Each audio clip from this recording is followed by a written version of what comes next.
என்னுடைய பையன் நைட் டைம்ல என்ன தொடறான் அப்படின்ற மாதிரி அந்த அம்மா கம்ப்ளைண்ட் பண்ணாங்க. உங்க மாமியார் மருமக சண்டை வராமல் டிப்ஸ் சொல்ல முடியுமா சார்?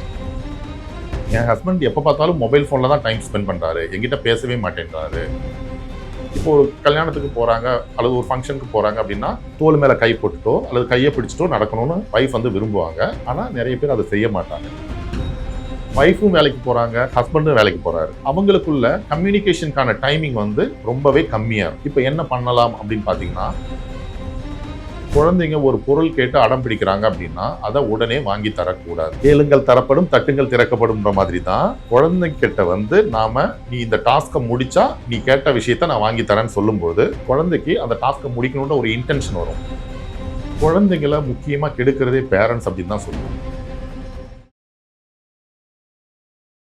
வணக்கம் அண்ட் வெல்கம் டு ஹெல்த் குரு. நான் உங்கள் முரளி. ஸோ நீங்கள் அவங்க கூட பார்த்தீங்கன்னா சைக்காலஜிஸ்ட் டாக்டர் செந்தில்குமார் இருக்காங்க. இன்னைக்கு இவங்க தான் பேச போகிறோம், வாங்க பேசலாம். வணக்கம் சார். வணக்கம் முரளி. எப்படி சார் இருக்கீங்க? ஃபைன் முரளி, நீங்க எப்படி இருக்கீங்க? எஸ் சார், நல்லா இருக்கேன் சார். சரி, இப்போ வந்து பொதுவாகவே ஒரு கப்பல் எடுத்துக்கலாமே, அவங்க வந்து குழந்தை பிறந்ததுக்கு அப்புறம் பார்த்தீங்கன்னா அவங்க சொல்கிற விஷயம் என்ன பார்த்தீங்கன்னா, நானும் என் ஹஸ்பண்டும் டைம் ஸ்பெண்ட் பண்ணவே முடியல, என் ஹஸ்பண்ட் வந்து என்ன சரியாகவே பேச மாட்டாரு அப்படின்னு சொல்கிறாங்க. சார் அதுக்கு என்ன காரணமாக நினைக்கிறீங்க நீங்கள்? முக்கியமாக டைவர்ஷன் ஆஃப் மைண்ட் எங்கே டைவர்ட் ஆகுதுன்னு பார்த்தீங்கன்னா, mobile phone, laptop, TV and other social medias.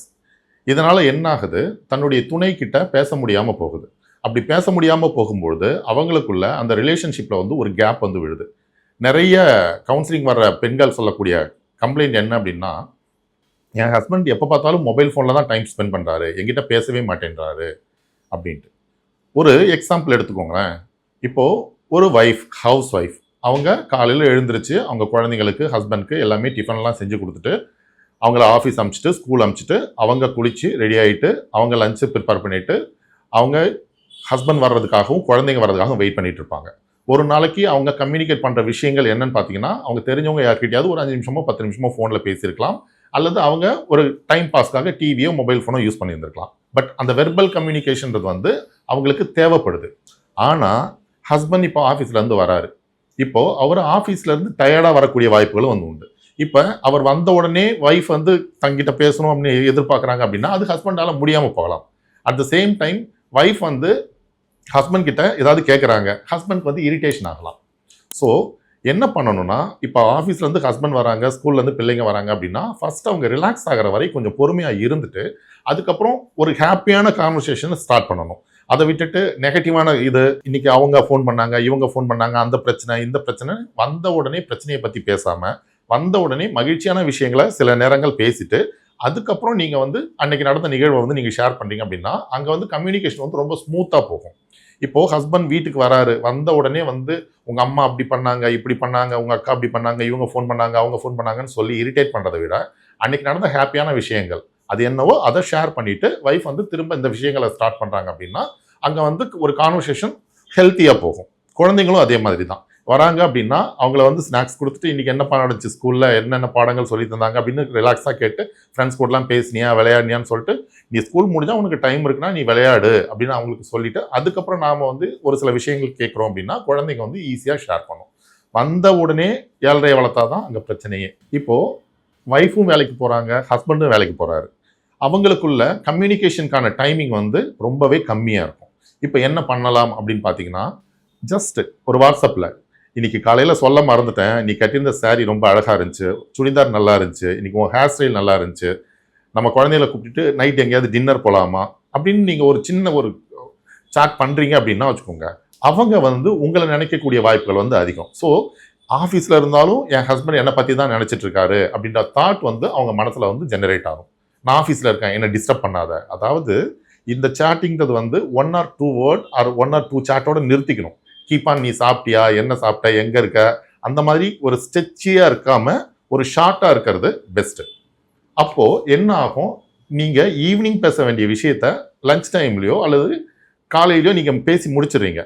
ஒரு உதாரணத்துக்கு நைட்டு நாம் 2 பேர் மட்டும் டின்னர் போகிறோம், குழந்தைங்களாம் அம்மா அப்பாட்ட விட்டுருவோம் அப்படின்ற மாதிரி நீங்கள் பண்ணுறீங்க அப்படின்னா அவங்க ஒய்ஃப் என்ன நினைப்பாங்க, ஆஃபீஸில் இருந்தாலும் என்ன நினச்சிட்டு இருக்காரு. அதே மாதிரி ஒய்ஃபும் வந்து இன்னைக்கு நீங்கள் போட்டிருந்த ட்ரெஸ் நல்லா இருந்துச்சு, ஹேர் ஸ்டைல் நல்லா இருந்துச்சு, அல்லது சம் அதர் காம்ப்ளிமெண்ட்ஸ், அல்லது நேற்று நீங்கள் வாங்கிட்டு வந்த ஸ்வீட் நல்லா இருந்தது அப்படின்ற மாதிரி இது பண்ணாங்கன்னா ஒய்ஃப் வந்து ஆஃபீஸில் இருந்தாலும் என்னை பற்றி தான் நினச்சிட்டு இருக்காங்க. அதாவது சின்ன சின்ன காம்ப்ளிமெண்ட்ஸ் வந்து ஒரு ஹாப்பினஸை அதிகமாக்குன்றதை 2 பேருமே புரிஞ்சுக்கணும். Okay sir. இப்போ அதே மாதிரி குழந்தைகள் எடுத்துக்கலாமே.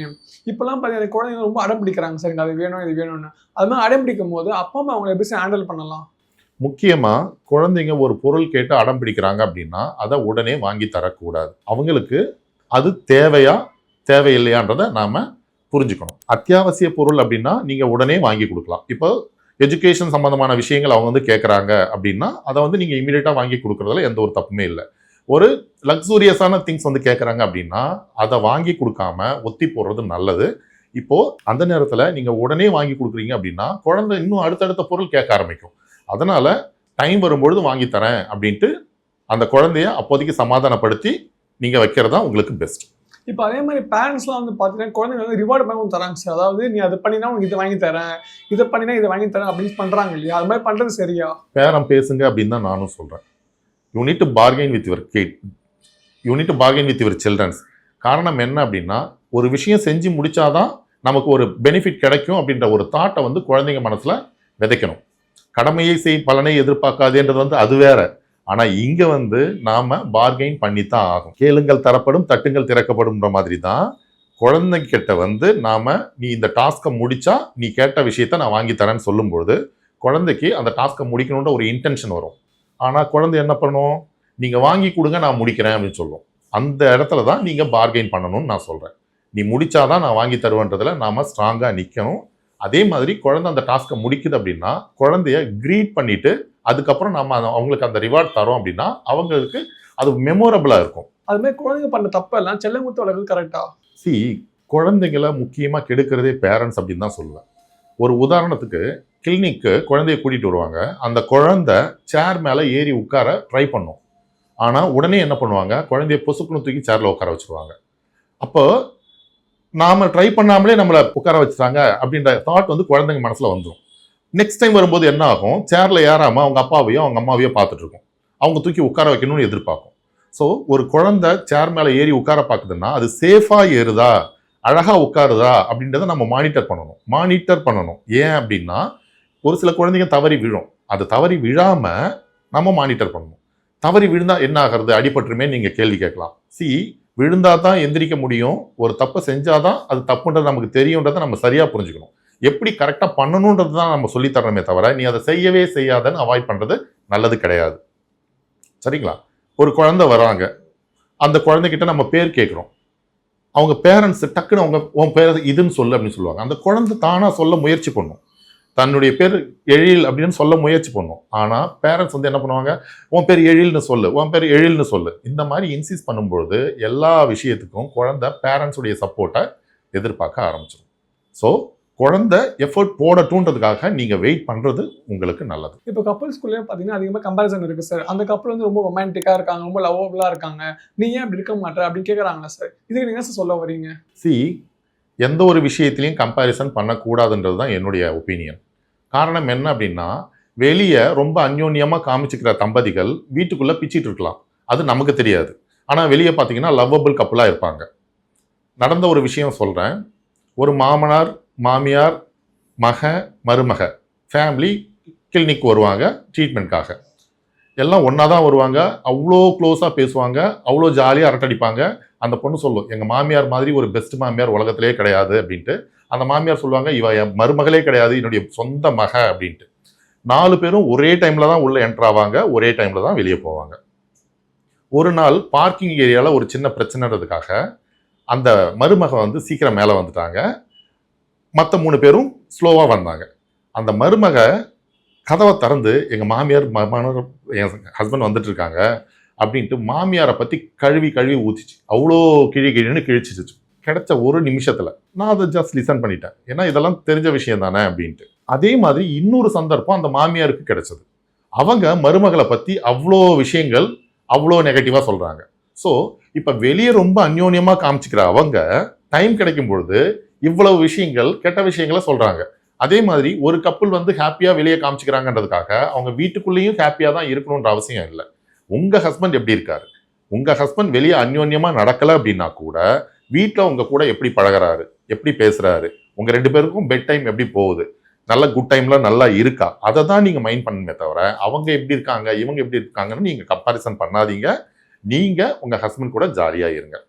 ஒரு சின்ன விஷயங்கள் என்ன அப்படின்னு பார்த்தீங்கன்னா, இப்போ ஹஸ்பண்ட் ஒய்ஃப் 2 பேரும் வெளியே போகிறாங்க அப்படின்னா, ஒய்ஃப் வந்து என்ன பண்ணுவாங்க, இப்போ ஒரு கல்யாணத்துக்கு போகிறாங்க அல்லது ஒரு ஃபங்க்ஷனுக்கு போகிறாங்க அப்படின்னா, தோள் மேலே கை போட்டுட்டோ அல்லது கையை பிடிச்சிட்டோ நடக்கணும்னு ஒய்ஃப் வந்து விரும்புவாங்க. ஆனால் நிறைய பேர் அதை செய்ய மாட்டாங்க. அந்த மாதிரி உங்களுடைய நெருக்கத்தை வெளியில் அப்பப்போ, அதாவது கண்டினியூஸாக நீங்கள் பண்ணணுன்ற அவசியம் இல்லை. நான் இவளுக்கு இருக்கேன், இவர் எனக்கு இருக்கான்ற மாதிரி உங்கள் நெருக்கத்தை வெளியே காமிச்சிக்கிறது உங்களுடைய ரிலேஷன்ஷிப் இம்ப்ரூவ் ஆகிறதுக்கு ஒரு நல்ல சான்ஸாக அமையும். இந்த மாமியார் மருமக சண்டை வராமல் ஏதாச்சும் டிப்ஸ் சொல்ல முடியுமா சார்? இங்கேருந்து நீங்கள் வானத்துக்கு மேம்பாலம் போகிறதுக்கு என்ன அப்படின்னு கேட்குற மாதிரி இருக்குது. பொதுவாகவே நிறைய சிக்கல் வர்றது வந்து கிச்சன்லையும் அந்த பெட்ரூம்லையும் தான். கிச்சனில் என்ன சிக்கல் அப்படின்னா, இது நாள் வரை நான் ஆக்குப்பை பண்ண கிச்சனை இப்போ புதுசாக வந்த ஒரு பொண்ணு ஆக்குப்பை பண்ணுறாளே அப்படின்ற மாதிரி.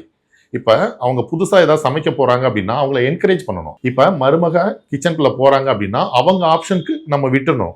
அதை விட்டுட்டு மாமியார் அங்கே போய் நின்றுட்டு நீ உப்பு இவ்வளோ போடு, காரம் இவ்வளோ போடு, மிளகாய் இவ்வளோ போடு, மஞ்சள் தூள் இவ்வளோ போடு அப்படின்னு சொல்லும் பொழுது அங்கே கைப்பக்குவம் மாறக்கூடிய வாய்ப்புகள் வந்து உண்டு. ஸோ அவங்க டேஸ்ட்டுக்கு அவங்க சமைக்கட்டும், உங்கள் டேஸ்ட்டுக்கு நீங்கள் சமைங்க. 2 சமையலையும் என்ஜாய் பண்ணுங்க. அதே மாதிரி இப்போது ஏமா ரொம்ப நேரம் பெட்ரூம்லேயே இருந்துட்டு இருக்க அப்படின்ற கேள்வி கேட்கக்கூடாது.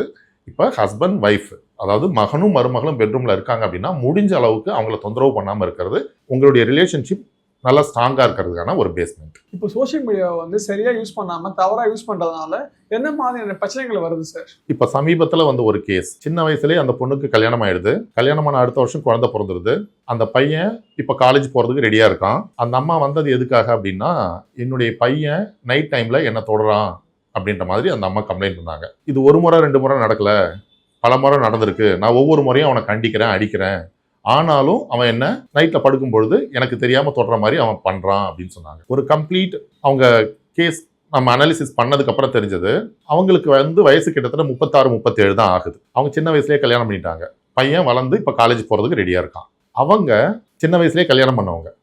அவங்க என்ன பண்ணியிருக்காங்க, டெய்லி அவங்க எங்கெங்கெல்லாம் போகிறாங்களோ அங்கே வந்து ரீல்ஸ் எடுத்து அப்படின்னா என் ஹஸ்பண்ட் சரியில்லை, அவர் வேஸ்ட்டு அப்படின்ற மாதிரியும், நீ இல்லைன்னா நான் இன்னொருத்தர் கூட இருப்பேன் அப்படின்ற மாதிரியும், மற்றவங்களை கவரக்கூடிய வகையில் சில சைகைகளை காமிச்சு அவங்க வந்து ரீல்ஸ் போடுறாங்க. இப்போ அந்த மாதிரி மற்றவங்களை கவரக்கூடிய வகையில் சைகைகளை காமிச்சு அவங்க ரீல்ஸ் போடும்பொழுது அந்த ரீல்ஸை அவங்க பையன் பார்த்துருக்கான்.